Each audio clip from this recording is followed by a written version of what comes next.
And with that, let's move on to item 7.2, I believe. Consideration of appointments to Lakeport Fire Protection District Board of Directors. Supervisor Green. Yeah, thank you. It's been an interesting process and educational. I want to highlight for all involved, and it should be obvious, but sometimes it hasn't been entirely obvious that while the county does make appointments to the Fire Protection Board, the fire district is its own governmental entity, and it is an appointed body, not an elected body. That's why the city and the county both have a role in making appointments, as the fire district incorporates both unincorporated territory of the county and the full entirety of the city of Lakeport. In the staff report, it's a little bit longer than the usual animal for appointments, just because it is a kind of a creature of the city and the county. I don't need to go a lot into the details unless there's any questions, but I do want to highlight Resolution 2018-56, and I want to thank our former county counsel, Anita Grant, for doing such an excellent job when this came before the board in 2018. It has been very helpful in clarifying the procedures used by both the city and the county to make these appointments. And two of the things in that thing, as addressed in this, although the Fire District Board could have made a recommendation as a group to this body prior to making the appointments, they reviewed that opportunity on November 14th and chose at that time not to make a recommendation to this body. And also on the residency thing, although the city does appoint seats and the county does appoint seats, the residency requirement is for the fire district as a whole. It is not specific to the city or county. And so the applications that you see reflect that. I did ask Chief Wrights, and I do think there are some procedural things that the city and the county and the fire district could work on to better inform everyone next time before we do the next round of appointments. I do think it's appropriate to push that off from today. I don't think it's necessary to proceed on that to get today's appointments done, but I do think we should meet and confer sometime next year to just clarify some of the stuff going on here. With that, like many times when you have multiple candidates for only a limited number of seats, some people get appointed, some people don't. I want to apologize in advance for the applicants that aren't going to get appointed today. They're all qualified in their own ways. I hope no one will take any disrespect or any ill will if I don't choose to nominate them today. And I do believe the proper procedure would be, because the fire district is in District 4, that the procedure would be for me to make a nomination and then for the board to vote on that. So I think that's where we're at right now. Any questions so far? I'm waiting for the two names that you would like to offer. All right, let me see how I put it. Going to do it one at a time then. Are you going to open it up? No, I just want to hear so that then we can talk about it. Okay. Yeah. Sorry. Do I do them both at once, or can I do one at a time? One at a time would be Right perfect. now, it's just for discussion purposes, because we're going to have to open up for public comment from the Board of Supervisors. Oh, so hold off on the noms? Okay. Well, no, let us know which ones you're thinking of, or else we don't have much of a conversation to have.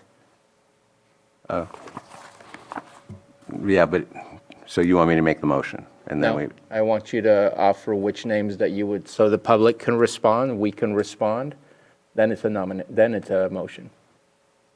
All right. My current intention, based on future public input and the will of this board, is that I will nominate David Brown for reappointment to the Fire District Board, and I will nominate Melissa Bedford to join the board as a new board member. Okay. Any comments?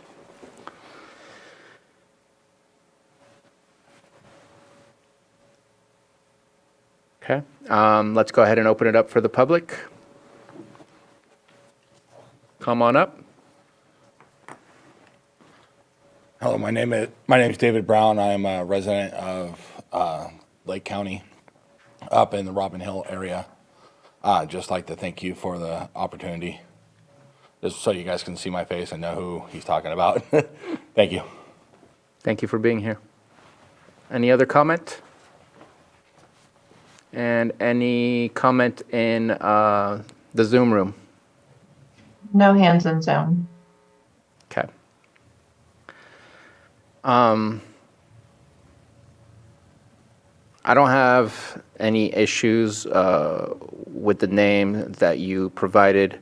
I do have to at least provide the name of an individual that is sitting here in this room, and that would be Greg Scott. I know that he's got a strong background in fire districts, obviously is working with you also in the Scotts Valley area, and just kind of curious if that potentially could be a replacement for one of the two that you've chosen, as I think that he's a very strong candidate that can provide the support that this fire district needs.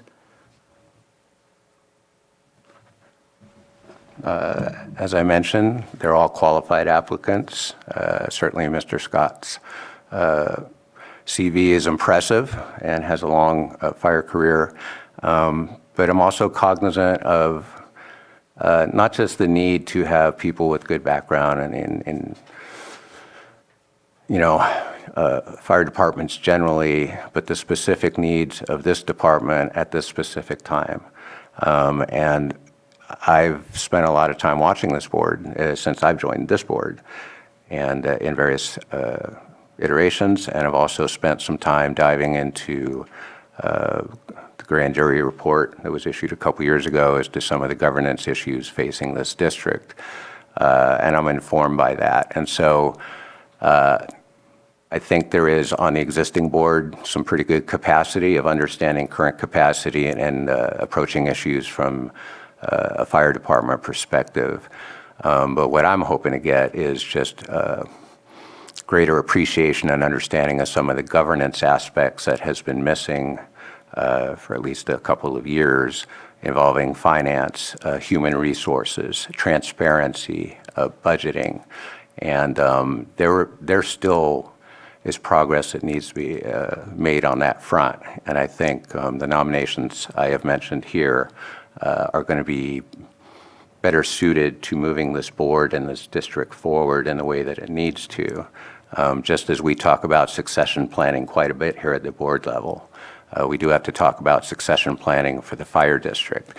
And we have to grow capacity. And again, no disrespect, but the fire district has firefighters. The fire district has a fire chief. There's ample expertise needed to inform the chief about day-to-day operations and equipment purchases and what have you. The names I put forward, Mr. Brown, for example, was appointed. He's currently on the board, has gone through some trainings, and so my nomination in that case is to continue building on his experience and grow his capacity to really serve as an effective board member. And the other candidate I mentioned brings advanced education, has expressed ample commitment to the Lakeport community already, and has some training and experience that I think is going to be critical to this board. So I don't know that, that's about all I can respond to the comments. It's weird in that, it shouldn't be like, if it were an elected district, we would just rely on the wisdom of the voters, and we wouldn't really ask what they did. So in the absence of a formal interview process, I guess I don't know that I have to spend a lot of time explaining the rationale, but that's kind of the rationale. I think the people I mentioned earlier are the best fit for this board at this time. And again, that's no disrespect to the other applicants. Okay. I wish it was a elected position that would clean things up a whole lot more than the process it's gone through. And I believe that Mr. Brown has only done a partial term. I think you came in partway through. Yes, I only was on a 4-year term. I was only there for 1 term. Right. And so I think that allowing you to continue and fulfill at full term at the very least, I think is the right way to go for that. And I'm very sorry, Mr. Scott, but we closed public comment at this moment in time. I apologize. and definitely not looking to provide a replacement for the staff that work there. But I just think it's always good to have that experience. Obviously, board experience exists already in this candidate. But I made my statements. You've made yours. And I think all it comes down to, unless you have a comment. I do, and Supervisor Green, you've made your choice. It's in your district, and I know that you know your district best. You've also, entrusted in me in my district with my appointments, and so I'm going to support your candidates. Then at this point, I'm looking for a motion. Just out of, I know we're going to do what we're going to do, but just out of respect, if Mr. Scott wished to offer any comments, he's here. I Why will not? reopen public comment for whoever wishes to speak. Thank you for that opportunity and understanding. First of all, I respect the supervisors, the hard work you went through in interviewing. You can speak in the mic, please. Yeah, Greg Scott, Scotts Valley. I respect our supervisor for going through the work of interviewing all the candidates, and I certainly respect his views on how we do. My concern, and why I've offered before to join on the board, is as a citizen, we have some problems in medical aid response and fire protection in this district. There's also some, on my view, some need for fire station replacement and upgrade in better positions, and I know our current chief is very focused on that, and we need that type of support for better response. We need to really bring the medical aid coordination together, because we have one ambulance tied up, the next one comes from Kelseyville. If we have mutual aid and automatic response, we need to look at ways of continuing the way of mutual aid that's more convenient and working with that, with the CAL FIRE dispatch. If you ask the citizen out there, we don't know what's really going on. It's too bad that in the past board, they let the money run out where we had to go to election after we laid off firefighters to have to bring them back in and go through an election in order to bring up some type of staffing.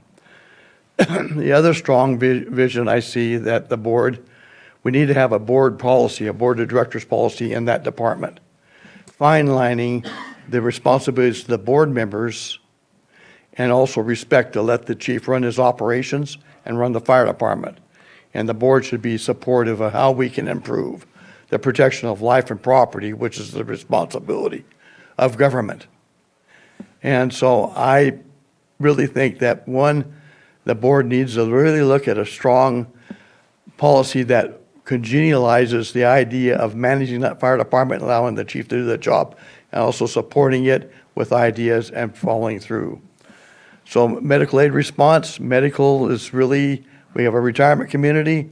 If you listen to your scanner, where it's 88 to 90% of our responses are medical aid, and the backup for ambulances is kind of a tough thing that we have to look at in the future of this county, because we are growing. When I was in Riverside, I initiated getting defibrillators on every engine and every squad. And we had 15 city contracts, and we had the county contract. And this just so happens when the city councilman in Palm Desert had a heart attack, they had defibrillators in place, and we saved his life. He went around with me to all the other cities, and we sold those defibrillators to working with the cities. And I know it's money. I know it's a new thing for the staff to take on. You have to have backup batteries and training, but we have a great county we live in, and we have very luxury what we have here. But I really want to support our fire department in growing the best way we can, and those understandings need to be understood by the public. So when we do try to go to election time, they understand the responsibilities, what their first responders are, and we get more support out of them. That was why I stepped up. Thank you very much. I've opened up public comment, therefore Just, Pandora's box is open. it's just a real quick, Mr. Scott, just on the past year that I've been on the board, actually a year and like 3 months, we have adopted a policies and procedures for our board within the past year under Chief Wright's, and we're working on a volunteer one also at this time. With the ambulance, we are in the process of remounting 2 ambulances because I'm also on the vehicle committee, that we are moving forward in updating our ambulances and getting the newest and most updated, equipment that you can have on an ambulance. This past year, we also bought 2 Lucas devices that help us out with that, and I would encourage everybody to come to our board meetings to see what we have been moving forward in the past year under Chief Wrights. Thank you. Thank you for that. Any further comments? Johanna, online? None in Zoom. Okay, and I just want to bring back to the matter at hand, which is the appointments. Appreciate the extra information. Didn't want to cut you off, but let's make sure we stay focused on what's at hand here. And so looking for a motion. I'll do that. I will make brief comments. I do want to thank Mr. Scott, not only for his comments today, but for his excellent service on the Scotts Valley Community Advisory Council. And I'm hopeful he's already applied for next year. Also, your insights would be excellent on an emergency medical care committee, which I have some challenges on as well, so I may hit you up. And I also want to mention Mr. Whitehead was not able to join us today. I did speak with all of the candidates, and although I'm not going to move to appoint him today, I want to take pains to thank him for 30 years of service to the district, and I'll be working with Chief Wrights to find some appropriate way to commemorate that. With that, I would move to appoint David Brown and Melissa Bedford to the Lakeport Fire Protection District Board of Directors. Second. We have a motion from Supervisor Green, a second by Supervisor Crandall. All in favor? Aye. Aye. Any opposed? Motion carries.